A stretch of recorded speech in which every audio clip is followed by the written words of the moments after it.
Bienvenue à tout le monde dans ce troisième et dernier cours de cette série, cette fameuse série sur la digestion où on évoque toute la biologie fonctionnelle et toute la biochimie fonctionnelle de notre digestion pour mieux la comprendre. Et ça y est, on arrive donc à la dernière partie, les intestins, l'intestin grêle et le côlon. Et donc dans ce cours, nous allons évoquer les 4 parties, parce que l'intestin grêle se divise en 3 parties, donc les 4 parties intestinales, avec cette fameuse flore intestinale, donc le microbiote qui a un grand rôle au niveau de nos neurotransmetteurs ici, donc un grand rôle dans le système immunitaire, en plus des fonctions digestives et nutritionnelles que l'intestin a aussi pour rôle. Et tout ce qui touche donc à l'immunité, qui est énormément lié à l'intestin également, car nous avons tout de même 90% de nos ganglions qui se situent au niveau du contour de l'intestin. Donc c'est la plupart de notre tissu lymphoïde, il est ici, au contact direct de notre intestin. Donc c'est ce que nous allons voir dans ce cours aujourd'hui. Alors pour commencer, nous allons donc discuter un petit peu du côté anatomique de ces fameuses structures intestinales, où nous avons donc 3 parties, comme je l'ai dit, au niveau de l'intestin grêle. Il y a le duodénum, qui est directement après l'estomac, donc avec cette fameuse anse qu'on connaît plus ou moins tous quand même maintenant. Et donc, c'est le premier passage dans l'intestin après la digestion gastrique stomacale, pardon. Et donc, hop, le duodénum qui est suivi du jujénum, qui est suivi de l'iléum. Donc, iléum est la dernière partie de l'intestin grêle.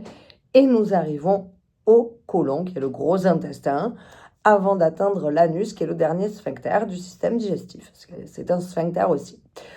Voilà, donc il permet l'excrétion de tout ce qu'on n'a pas besoin, de tout ce que nous n'avons pas eu besoin de digérer ou tout ce que nous n'avons pas pu digérer aussi. C'est très important de le spécifier. Donc, au niveau des fonctions principales du petit intestin, c'est pas facile, du petit intestin. Donc, nous avons la digestion. Donc, et le passage de tout ce qu'on doit évacuer plus tard qui va passer là, et l'absorption des nutriments au niveau micronutritionnel. Donc c'est ici que toutes les cellules vont commencer à capter toutes les molécules que l'on veut garder pour pouvoir les utiliser dans notre organisme. Donc lorsque la nourriture, ce qu'il en reste après la digestion stomacale que nous avons donc évoquée dans le cours numéro 2, elle parvient, donc le chyme, c'est ce qui sort de l'estomac, cette espèce de pâte prédigérée qui a déjà commencé à être digérée même carrément.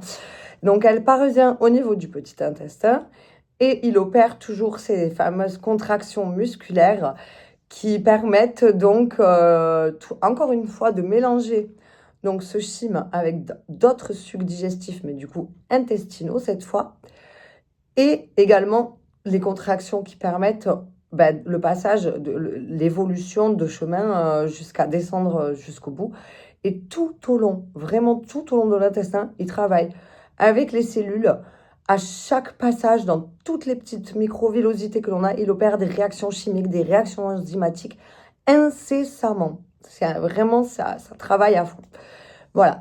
Donc, tous ces sucs digestifs, ils proviennent du foie et du pancréas, mais aussi des intestins. Ici, de nouveau, nous avons des cellules pariétales qui vont avoir également des fonctions sécrétrices de sucs digestifs. Alors, on a vu au niveau de l'estomac, dans le cours numéro 2, qu'il y a des cellules présentes avec les cellules épithéliales dans la paroi de l'estomac qui produisent de l'acide chlorhydrique, entre autres. Et donc, les intestins, eux aussi, produisent leurs molécules pour digérer encore plus tous ces macronutriments qui sont encore un petit peu présents, surtout au niveau du duodénum, il y a encore des macronutriments. Donc ça opère, ça continue le travail en allant dégrader, scinder encore plus loin les molécules qui sont là.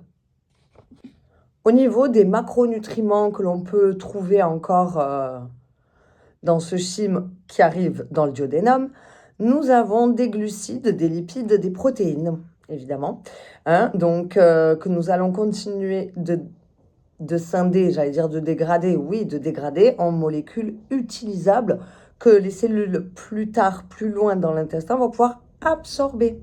Parce que si elles sont trop grosses, nos cellules ne sont pas capables de les prendre et de les faire passer dans le sang. Le but est de pouvoir les absorber, de les faire passer dans le sang, qui, lui, va avoir pour rôle de les emmener partout où elles doivent aller dans l'organisme. Alors, certaines vont au cerveau, certaines vont dans l'épaule, certaines vont dans un organe, d'autres dans la colonne vertébrale. Voilà, toutes ces molécules vont être dispersées où elles ont besoin d'aller pour être utilisées. Et nous avons donc des micronutriments, parce que quand même le travail de l'estomac a beaucoup avancé déjà, et on retrouve des vitamines, des minéraux, et donc que l'intestin va commencer déjà à absorber. Alors, l'intestin est entièrement enroulé sur lui-même. C'est pour lui permettre d'avoir plus de surface. En fait, si on avait juste un tuyau tout droit comme ça, on n'a pas beaucoup de surface qui nous permet de faire tout ce travail d'absorption. Le fait qu'il soit tout enroulé, tout recroquevillé sur lui-même, ça nous permet d'avoir une grande longueur et donc d'élargir les possibilités, le champ des réactions chimiques et donc de travailler plus loin. Et nous avons également à l'intérieur de l'intestin des microvillosités, donc c'est-à-dire des renfoncements, vraiment, la paroi, elle n'est pas du tout lisse. Au contraire, il y a plein de bosses, comme on pourrait comparer ça à un terrain de crosse presque. Et ça permet également d'augmenter encore la surface de contact. Donc si c'est lisse, on a tant de centimètres carrés, alors que si on les met comme ça, la surface de contact, elle est multipliée par 3, 4, voire 5. Donc c'est le but de cette formation, comme ça, c'est très utile, c'est très réfléchi. Donc lui-même, il est dans notre paroi abdominale, hein, et il est nécessaire d'hydrater beaucoup, justement parce que tout ce long passage qui nécessite beaucoup de travail, eh ben, il y a besoin de beaucoup d'eau pour permettre que ça bloque pas, parce qu'il y a quand même beaucoup de virages qui peuvent être parfois douloureux à la digestion selon les gens. Si on boit pas assez d'eau, ben, c'est le cas. Alors du coup, l'hydratation va être de mise ici pour faciliter tout le passage du chyme et même quand on a déjà fini la digestion dans l'estomac, c'est bien de continuer d'amener pas des grandes quantités, mais des quantités régulières d'eau qui vont venir soulager le travail parce qu'on absorbe l'eau également tout au long de notre digestion. Donc on prend l'eau. L'eau, c'est une toute petite molécule que même l'estomac commence déjà à prendre. Donc le duodénum, tous les intestins, ils pompent ça à fond facilement sans avoir besoin de travailler à scinder la molécule pour l'absorber. Donc forcément, il faut en rajouter pour permettre aussi à la consistance du chyme de pouvoir descendre correctement. Donc tous ces fameuses microvillosités et ces fameux virages intestinaux du fait qu'il soit replié sur lui-même. Donc la paroi à l'intérieur de l'intestin, avec ces fameuses microvillosités, c'est le mésentère.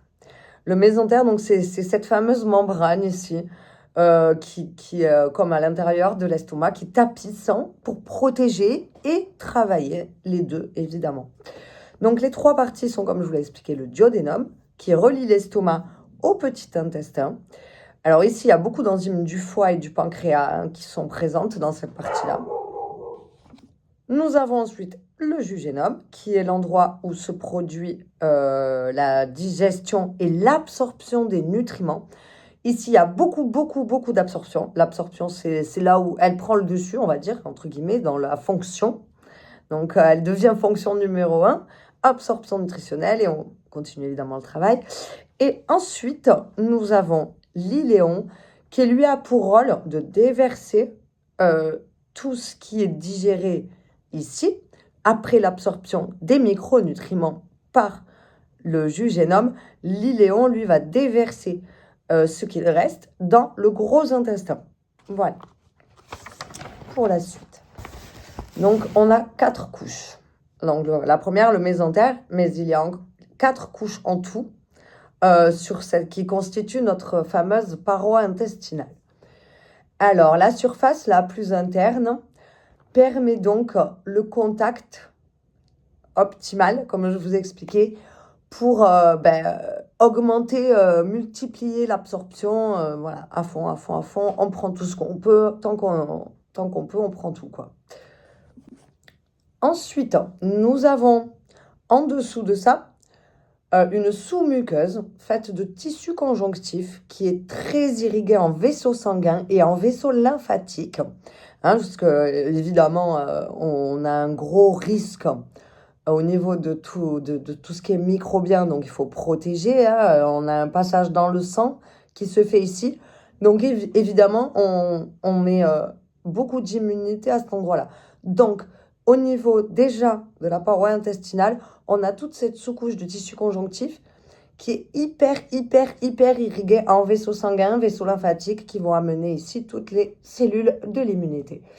Nous avons encore en dessous de ce tissu conjonctif la musculeuse qui fait son travail de contraction pour faire ce fameux passage. La musculeuse, elle se trouve donc en dessous. Et eux, ce sont des muscles lisses, par contre. Donc, ils referment le tuyau intestinal par l'extérieur, entre guillemets. C'est toujours à l'intérieur de notre corps, évidemment. Et donc, ça fait avancer la nourriture dans tout le conduit digestif jusqu'à ce qu'il n'y ait plus besoin. La couche la plus superficielle, où se fixe le mésentère, c'est la séreuse. Parce qu'encore une fois, on va avoir besoin de produire du mucus pour protéger, tapisser toute cette paroi intestinale. Et donc là, la séreuse entre en jeu. Voilà. La fonction du gros intestin. Alors lui, il va absorber les liquides consommés, mais vraiment beaucoup. Le gros intestin, lui, il absorbe tous les liquides à fond. C'est sa fonction number one. Donc, il absorbe aussi des nutriments qui proviennent de la nourriture, mais en faible quantité. Lui, c'est vraiment à fond, je récupère l'eau parce que j'ai besoin de l'eau aussi pour aller faire mes autres réactions chimiques dans le corps. Donc, moi, mon rôle au gros intestin, c'est de tout faire passer dans le sang, l'eau et les liquides. Donc, voilà. Il a également la fonction d'excrétion, avec le contrôle du sphincter de l'anus qui nous permet d'excréter tout ce qui serait toxique si on le gardait dans notre corps. Clairement, si on ne le digère pas, c'est que nous n'avons pas besoin, voire c'est toxique. Parce que c'est par également l'intestin que nous nous débarrassons de nos molécules toxiques, des toxines. Par exemple, si vous faites une détox pour nettoyer vos cellules adipeuses, la couche graisseuse, le gras, les cellules graisseuses. Donc, c'est le tissu adipeux qui stocke énormément de toxines. Quand vous faites une détox, ces toxines-là, elles sortent des cellules. C'est le but, pas de souci. Mais elles se retrouvent dans l'intestin. Donc, la fonction d'excrétion est hyper importante aussi pour ça. Et là, si on n'a pas assez d'eau, on va le garder jusqu'à ce qu'il y ait assez d'eau pour pouvoir l'évacuer. Donc, vu que moi, le rôle du gros intestin, lui, c'est d'aller pomper l'eau.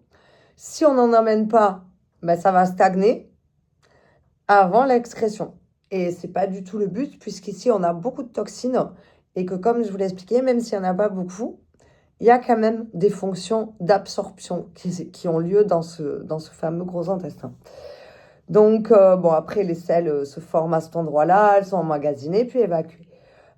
Toute l'eau qui est absorbée dans le côlon ainsi que le mucus produit ici, facilitant le déplacement des selles. Si on n'a pas de mucus, c'est la constipation.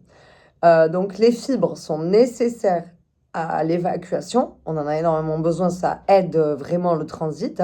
Ça permet à la contraction musculaire d'avoir moins de travail. Les fibres sont longues, c'est de longues molécules. Et donc, les contractions vont avoir lieu sur une plus grande partie, ce qui nous facilite l'excrétion. Mais il nous faut également une une quantité optimale de mucus, parce que le mucus, c'est un petit peu comme la graisse dans la mécanique, hein. S'il n'y a pas de graisse, ça coince, ça irrite, ça enflamme, ça va pas. Donc, la fonction de sécrétion du mucus est hyper importante, hein, tout autant importante que dans les poumons ou dans le reste de notre système digestif. Alors, il y a 4 parties qui divisent le gros intestin. Le cæcum, le côlon, le rectum et le sphincter de l'anus. Ici, c'est donc le dernier sphincter du système digestif. Le cæcum, c'est une petite poche qui relie le gros intestin à l'iléon. C'est un petit peu un passage, plus qu'autre chose. Nous avons ensuite le côlon, donc la plus grosse partie du gros intestin, qui reçoit la nourriture qui provient du cæcum.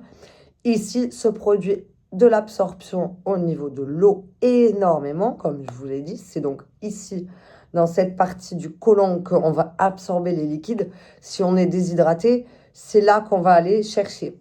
Voilà.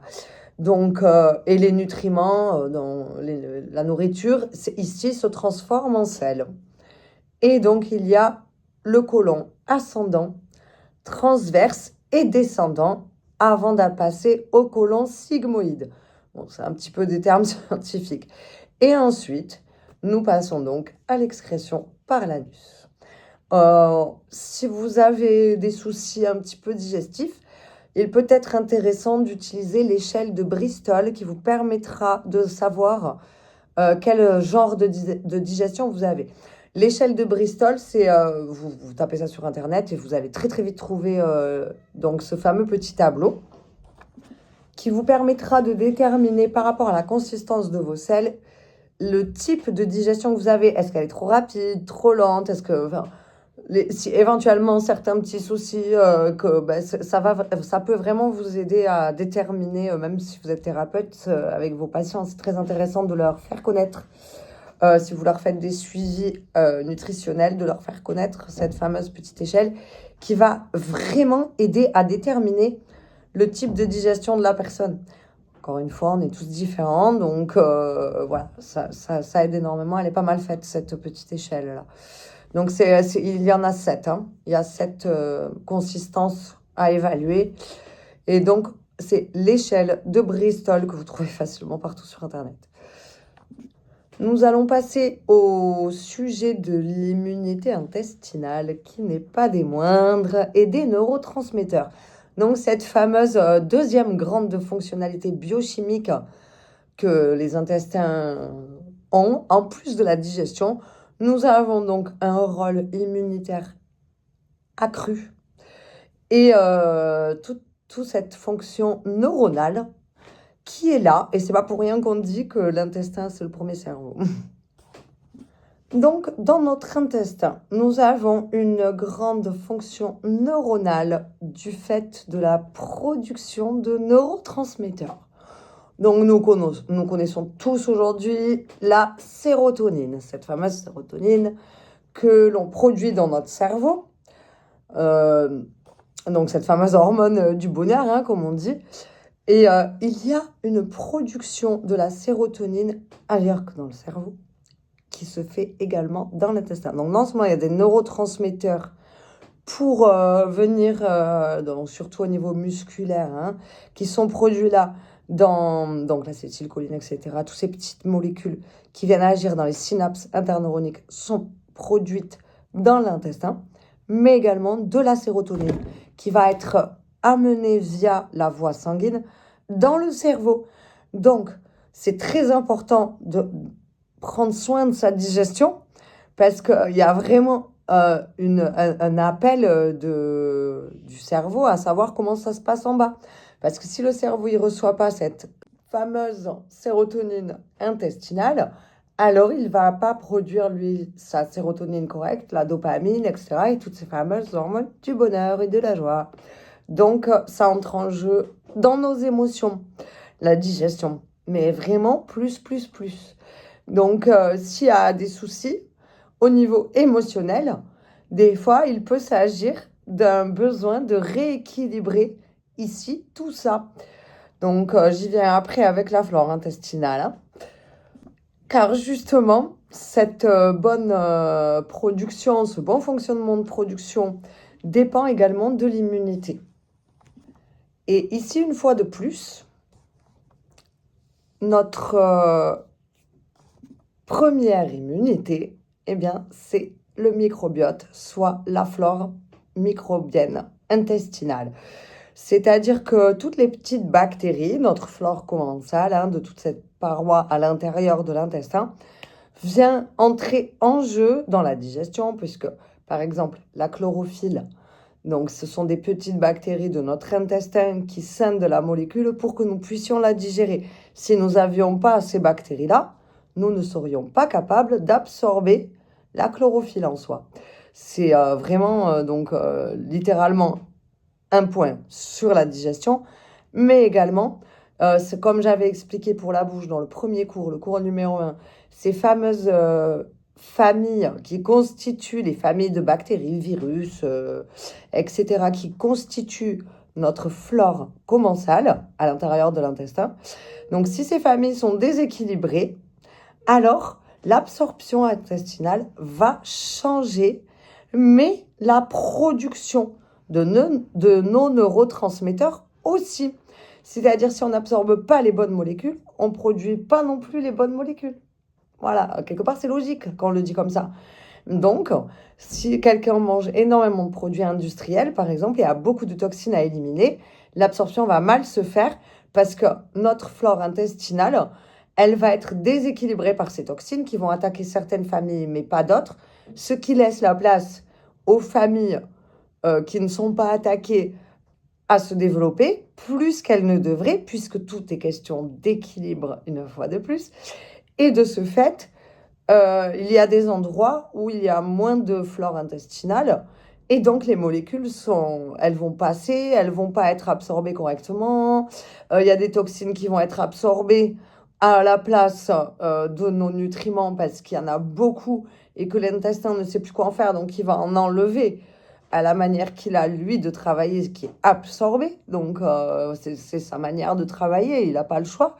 Donc, voilà, c'est comme ça qu'on peut subir des troubles émotionnels par rapport à une dysbiose de notre flore intestinale. Tout simplement, mais du coup, si en fait on rééquilibre notre flore intestinale, ça peut énormément nous stabiliser dans les humeurs et dans les émotions.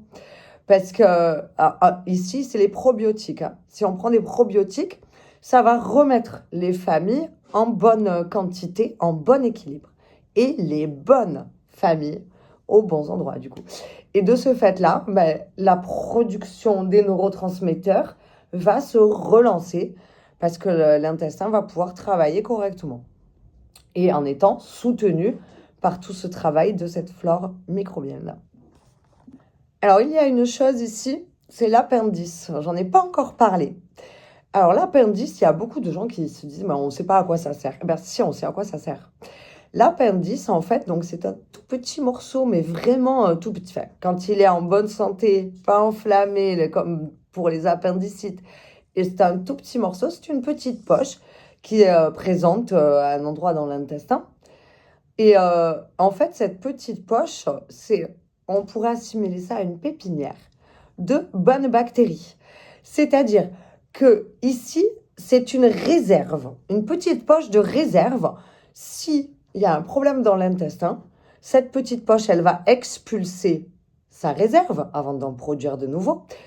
Et ainsi, ça va venir se disperser dans l'intestin et la flore intestinale va être reconstituée. Donc, c'est la réserve de microbiote intestinal, en fait, l'appendice. Donc, les gens qui ont subi une appendicectomie, il est recommandé vivement de, au moins une fois par an, faire un rééquilibrage avec des probiotiques. On peut trouver des probiotiques hyper naturels en pharmacie qui sont issus de plantes et que même la gélule elle-même est fabriquée en cellulose. Donc, il n'y a vraiment pas de souci avec ça. Et dans un contexte non inflammatoire, on a une tolérance de protéines, de molécules, pas que protéines, puisqu'il y a aussi des lipides, des glucides, qui font partie du non en soi, qui ne sont pas normalement acceptables dans notre organisme, mais qui ici dans l'intestin vont être acceptables. Et tout cela est régi par notre système immunitaire qui est capable d'accepter, mais tout en continuant son travail de protection contre les pathogènes. Donc, c'est quand même un travail hyper développé, hein.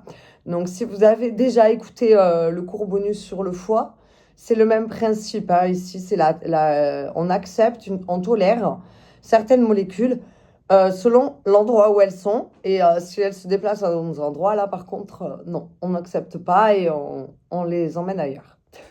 Nous avons beaucoup, beaucoup de lymphocytes T grâce à ce fameux tissu conjonctif qui est imbibé littéralement de vaisseaux sanguins, de vaisseaux lymphatiques. Ces vaisseaux lymphatiques amènent des lymphocytes T qui viennent ici nous défendre donc, contre tous les pathogènes, contre d'éventuelles molécules qui pourraient être toxiques. Donc voilà, ça vient ici agir au niveau de l'immunité et pour nous protéger. Il y a une tolérance de la muqueuse. La muqueuse a, on va dire, ordre de tolérer certaines molécules qui ne seront pas tolérables ailleurs dans notre organisme. Et donc, c'est ainsi que nous pouvons digérer les protéines du non-soi. Le 3/4 de l'immunité de notre corps est vraiment littéralement présente dans l'intestin pour régir cet équilibre. Donc ici, c'est le siège vraiment de tous les lymphocytes CD4+. Donc ces fameux lymphocytes qui entrent dans l'infection au VIH. Donc le virus du sida infecte ces fameux lymphocytes. C'est les cellules qui sont donc les porteuses du virus, ces fameux lymphocytes. Et donc malheureusement, c'est le siège de la maladie pour ceux qui sont infectés par ce virus. Donc ce tissu lymphoïde ici, parce que c'est tellement, les cellules, elles sont tellement nombreuses que c'est un tissu, carrément. À cet endroit-là, ces cellules forment un tissu qu'on appelle le GALT. Donc ça, c'est qu'au niveau de l'intestin qu'on le retrouve, hein. Ce phénomène-là, on le retrouve nulle part ailleurs. Donc c'est des lymphocytes T, CD4+, donc qui ont une fonction de production d'anticorps. Voilà. Puis nous avons plusieurs lymphocytes, ça pourra faire l'objet d'un autre cours. Certains vont phagocyter, donc manger les bactéries. Certains vont avoir un rôle de dire, donc certains lymphocytes vont aller dire à d'autres lymphocytes, toi tu dois faire ça, toi tu dois faire ça, toi tu dois faire ça. Et donc d'autres lymphocytes, notamment les CD4+, vont produire des anticorps. Donc eux, vraiment, ils ont la fonction de produire cette protéine qui va aller attaquer les bactéries. Ils ont la possibilité d'en produire énormément, d'en garder même en réserve et d'en produire de façon constante s'il y a une infection. Et donc, c'est ces lymphocytes-là qui viennent nous défendre. Et il y a vraiment 3/4 de ces lymphocytes-là qui sont présents, déposés ici, dans les intestins, entre les intestins, en tissu lymphoïde. Voilà. Donc, il y a également des lymphocytes T cytotoxiques autres qui reconnaissent, détruisent les cellules, les virus, les cellules qui sont infectées par des virus, en fait. Puisque les virus ne peuvent pas rentrer dans notre corps s'ils ne sont pas dans une cellule. Et donc, eux, ils ont aussi la capacité de détruire les cellules infectées. Voilà. Et donc, tout ça, ça opère ici, au niveau intestinal. Donc, si l'intestin, il est enflammé par une mauvaise digestion, comment vous voulez que votre tissu lymphoïde fasse son travail correctement? Il est lui aussi enflammé et les cellules, elles sont perturbées. Et donc, elles n'ont pas les bons ordres directionnels pour faire le travail qu'elles ont à faire. Ça paraît logique hein, quand on le dit comme ça. Il y a énormément de lymphocytes T mémoire. Donc, ces fameuses cellules qui sont capables de dire toi, lymphocyte T contre telle bactérie, allez, tu te mets en action. Toi, lymphocyte T contre telle mycose, tu te mets en action. Et donc, ce travail-là, le premier ordre, ça se fait au niveau intestinal, une fois de plus. Donc, pour quand même notre immunité dans tout notre corps, hein, puisque donc ces cellules-là, elles se retrouvent aussi dans le sang. C'est un passage, hein, donc, et c'est dans le GALT que ça opère. Donc, ça passe du sang au GALT sans arrêt. sans arrêt, sans arrêt, sans arrêt. Ça communique tout le temps, tout le temps, tout le temps. Voilà, donc il y a les lymphocytes producteurs, hein, des anticorps, et les lymphocytes T helpers qui coordonnent les défenses immunitaires. Autant vous dire que chacun a son rôle, hein. Donc les CD3, les CD4, les CD8, tout ce monde-là est présent aux 3 quarts dans le GALT. Et il y a un échange constant avec le sang. Le sang, c'est un tissu qui est liquide, mais ça reste un tissu organique. Et donc, ils sont en contact, en communication, H24, tout le temps. Voilà. Donc, pour en revenir au GALT, c'est un tissu producteur, hein, qui produit beaucoup, beaucoup, beaucoup, comme je vous l'ai expliqué. Donc, ici, c'est toute cette réserve de lymphocytes T, mais il y en a une production également qui opère avec tous ces lymphocytes qui coordonnent. Il y a certains qui ont le rôle de se multiplier pour continuer. Donc, il y a aussi le travail de dégrader, d'enlever ceux qui sont trop vieux pour pouvoir renouveler, etc. Donc, tout cela favorise le phénomène de translocation microbienne. Un petit peu compliqué.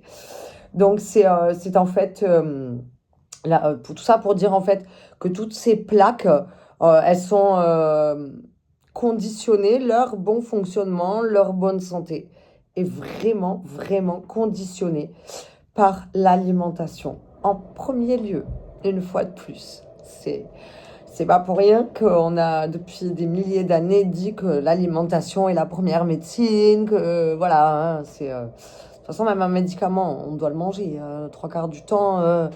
C'est aussi par le système digestif que nous devons l'absorber. Donc, voilà, donc c'est toutes les plaques de Peyer, la lamina propria, qui sont donc ces fameux amas lymphoïdes, hein, qui constituent donc ce tissu associé à la muqueuse du paroi digestif. Vraiment, c'est presque comme mélangé, hein. Donc, pour vous dire, le contact, s'il y a inflammation d'un côté, il y aura inflammation forcément de l'autre. C'est en contact direct. Donc voilà, tout cela associé à la muqueuse de la paroi du tube digestif. Alors, nous passons donc... Ah oui, je voulais faire une petite remarque. C'est vrai qu'il y a aussi le tissu épithélial, hein, hors vaisseau sanguin, qui contient énormément de ganglions. Les ganglions mésentriques et des follicules isolés. Il y a également des follicules isolés qui ont également le travail d'épurer. Voilà. Donc, il y a plusieurs opérations simultanées, comme d'habitude, hein.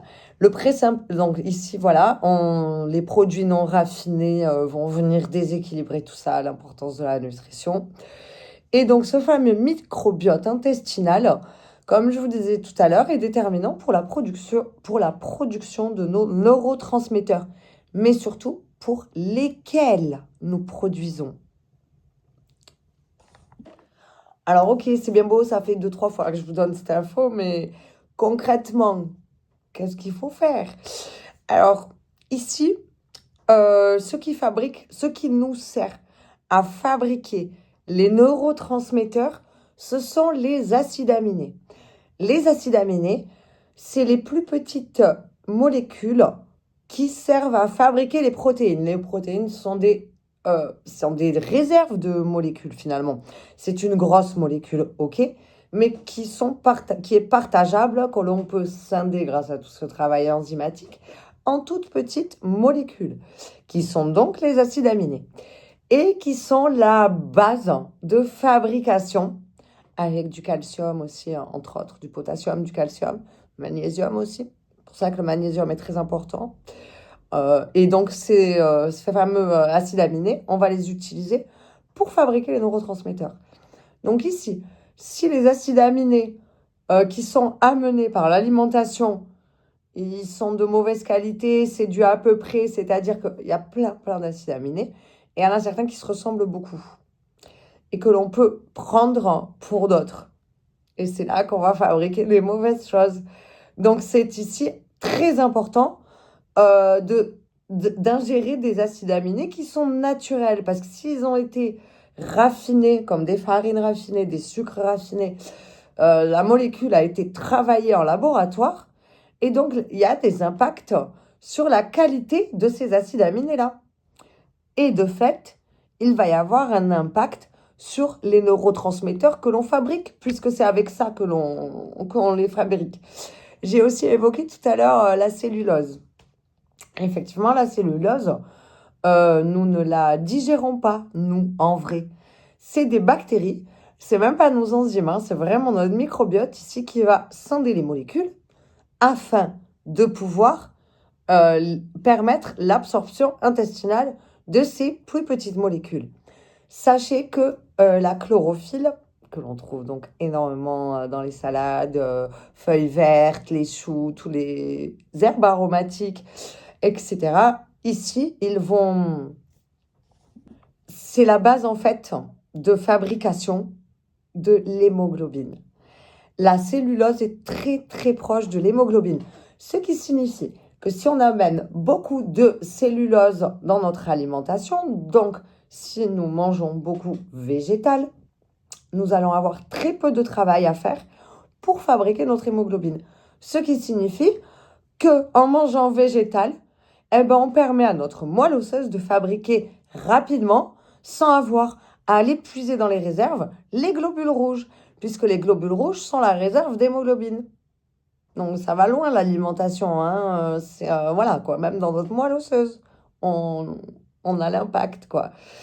Voilà, donc ici pour nourrir notre microbiote intestinal, pour que ça soit convenable et que l'équilibre soit avec les bonnes familles en bon terme. C'est les fruits et légumes, beaucoup. Et ce qui est important, c'est de garder la peau. Par exemple, une pomme, si vous la pelez, vous perdez tout ce que vous donnez à manger à votre microbiote. Donc, très, très important de garder, pas forcément tout le temps, mais de temps en temps, faire l'effort de manger, même si c'est pas beaucoup, mais un petit peu de peau de pomme. Si vous aimez pas, par exemple, je prends l'exemple de la pomme, mais il y en a plein d'autres, hein. Mais les concombres, en laisser une petite partie. Enlever qu'une lame sur deux En plus, ça fait joli, voilà, dans l'assiette, par exemple. Voilà, il y a plein de choses à faire de ce genre-là, où on peut garder les peaux des fruits et légumes, parce que, en fait, vous allez, pour votre corps, vous nourrir de la chair, mais si vous gardez la peau, vous donnez à manger à vos bonnes bactéries. Donc, vous permettez à votre microbiote de s'équilibrer. C'est tout un univers là-dedans et il faut nourrir tout le monde correctement. On pourrait presque voir ça comme des animaux domestiques qu'il faut nourrir. Tous les aliments fermentés ici vont être hyper positifs pour notre microbiote et nourrir des très bonnes bactéries qui vont nous permettre de fabriquer facilement de la sérotonine et d'autres neurotransmetteurs dont on a besoin. Les cornichons aussi contiennent énormément. En fait, les cornichons, ils contiennent des prébiotiques, c'est-à-dire ils vont contenir de quoi permettre à notre microbiote de se renouveler. Voilà. Mais c'est du coup, on va dire, un petit peu la même action, hein. Donc, si vous prenez des fibres à chaque repas, eh bien là, vous optimisez à fond votre production de neurotransmetteurs, mais aussi votre facilité, votre capacité de coagulation sanguine. Oui, effectivement. Si vous mangez des fibres à chaque repas, vous allez permettre à votre corps de fabriquer correctement la vitamine K. C'est quoi la vitamine K? C'est une molécule qu'on vient ici fabriquer au niveau intestinal et qui vient, alors la coagulation dans le sang, c'est plusieurs molécules qui vont s'enclencher les unes aux autres jusqu'à faire la croûte, d'accord? Et il y a plusieurs endroits, donc on appelle ça une cascade de réactions chimiques, donc qui s'enchaînent les unes aux autres. Et il y a plusieurs endroits dans cette cascade où nous avons des facteurs de coagulation qui sont vitamine K dépendants. Vous manquez de vitamine K, vous affaiblissez vos capacités de coaguler. Ouais, donc par l'alimentation, on va aussi faciliter, optimiser notre coagulation. Donc voilà, au niveau neurotransmetteurs, mais pas que, on a vraiment un gros travail qui opère. Donc tout ça en lien à l'immunité qui va être avec un rôle à jouer, mais qui va être impacté également, hein, selon... donc, on peut l'impacter, on peut changer la donne et impacter positivement la production de neurotransmetteurs, nos facilités d'immunité, optimiser tout ça par tout ce que l'on appelle les alicaments. Donc, je vais vous mettre dans la description un lien d'un podcast qui explique tout ce que sont les alicaments, pour ceux que ça intéresse. Et donc, voilà, donc l'alimentation, la base de tout notre corps, à un point qu'on ne pense pas forcément et qui entre en jeu jusqu'au niveau du plus profond de nous-mêmes, dans la moelle osseuse de nos os, quoi. Donc, il manquera après ce cours un petit cours bonus qui va développer un petit peu le pancréas parce que c'est vrai que l'intestin, eh ben, finalement, on voit que le foie et le pancréas, ils ont un rôle tout aussi important. Donc, j'ai séparé pour que ça permette d'alléger un petit peu les temps de cours. Donc, le prochain cours bonus pancréas viendra clôturer cette série sur la digestion fonctionnelle et la biologie et biochimie fonctionnelle de notre digestion. Donc, j'espère que ça vous a été utile et n'hésitez pas à poser toutes les questions que vous avez envie de poser en commentaire. Je me ferai un plaisir de vous répondre. Et pour tous ceux qui sont thérapeutes et qui ont envie d'aller un petit peu plus loin, pareil, n'hésitez pas à prendre contact. Je vais peut-être vous apporter encore d'autres choses. Donc, c'est un plaisir de partager ici et à la prochaine pour ce fameux cours bonus sur le pancréas.